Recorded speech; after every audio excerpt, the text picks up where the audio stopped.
نحن نحبه عن جد، نحبه جديدك جديدك. نوع العمل التجاري بدأ في راديو توانسة ان شاء الله باذن الله سامعين كما قلت لكم ذيك باش نقدموا عروض في الصيف الجاي، باش نعملوا عرض جديد حلو برشا متكامل ان شاء الله فيه برشا حركيه،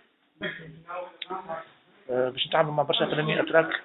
الجميع عندك ثم اسامي يعني باش نخرج سي دي جديد فيه برشا مواضيع اجتماعيه اللي ما كناش قبل نجم نطرقوا لها.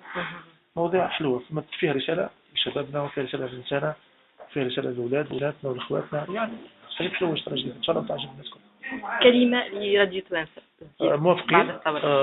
بون شانس ان شاء الله تكونوا من احسن الراديوات الموجودين على الساحه، وان شاء الله تكونوا موافقين وتكون الراديو بتاعكم هو الفائده في والفائده في الكلمه بكل صراحه. وعدنا بحلقه نضيفوك ان شاء الله في الراديو كل وقت على الرحب والسعه كل سنه. راديو توانسة.